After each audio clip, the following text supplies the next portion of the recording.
Okay, today we're going to take a look at the Oakley plate. This is the O-Review podcast.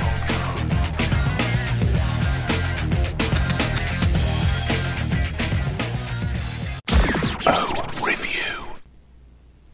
So, here's an interesting piece. This was in the early 2000s. Basically what happened is the Splice came out around the same time, 2002. And the Scar didn't last long. Splice did.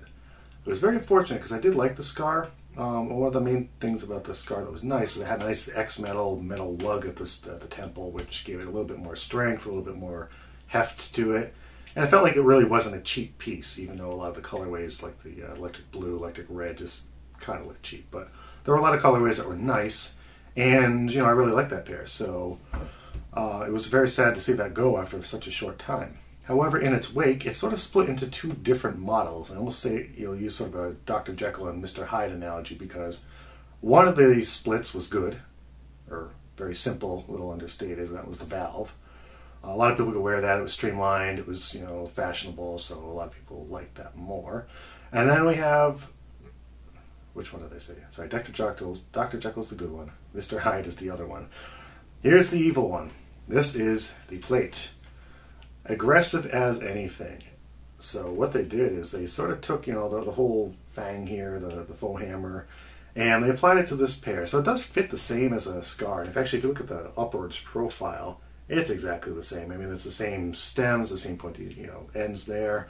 Really the same fit, almost the same orbitals too, except, the back of it, it looks a lot like a Scar. The front of it, what they did is they took these plates, and they're actually trying to highlight some new technology at the time. And what they were doing is they were using ultrasonic waves to meld or weld the plastic to each other. So there's no glue here. This is actually just like they melted the plastic and it adhered to itself, and now it's permanent. So, it's really kind of cool because, basically these things are now just one piece. And it also makes a really nice look. Unfortunately, they didn't really do anything else with this technology. So they kind of went out, they found a solution to a problem, they solved it, and then they didn't do anything with it. And it's unfortunate because these are really, really a nice pair. So the styling, I'll put them on just so you can see how they look. Great coverage. No light leakage here. Fits like a glove. As far as the Omatter pairs go, it's nice and light, it's nice and flat, it's not bulky. I love Monster Dogs, but those things can get bulky sometimes, but these ones are really nice. It takes a little bit of guts to wear these out in public because of the aggressiveness and the style, but overall, I don't see a problem there. So, all right, just before I get too much into it, you're probably wondering what's up with these icons. I saw these in the store, and I was wondering, why are there red icons? I didn't think there were, there's only like 3 colorways of the plate, and red icons weren't on any of them. So I thought, oh man, they're a manufacturer's mistake. It's like finding a penny which double stamped or something like that. I figured, these things are really going to be valuable. So I snatched them up, looked online. No one else had ever seen anything like this. And then someone realized that, like the coating fell off, which leads to an interesting point. The icons are actually made out of 2 different layers. There's the sub-layer, which is really the solid portion, and that's just made out of like a plastic with the adhesive on the bottom. And then there's a metal shell that wraps around that plastic. So there's actually 2 layers there. So the metal shells came off, and now I'm just left with the really bright undercoat. Why is it red? Probably so this doesn't happen, because if you're on the assembly line, you look at that and go, hey, why is that thing glowing red? You realize, it's missing the cap on it. So I think the bright colors, sometimes they're green, sometimes they're bright blue. These are meant to, for the people that are assembling, to eyeball it quickly and say, that one's missing an icon, put it on it. How this slipped out, I don't know. Maybe it fell out in shipment or something like that. Maybe the glue came loose. I don't know what the story is. Anyway, I have them now. I'm not going to get rid of them, so, so be it. I'm sure I could get icons for it, but I honestly really just don't care. So kind of going back to the colorway, this is the Platinum with 24K lenses. I love the 24K lenses. They're one of the darker lenses, but they're also increased contrast. So, they reduce a lot of the light, but you can still see everything a little bit better. So, put them on. Yeah, this room's really dark, but if you go outside, everything is crystal clear. Plus, it's a really heavy mirror, so no one's going to be able to see your eyes. It's really nice for that.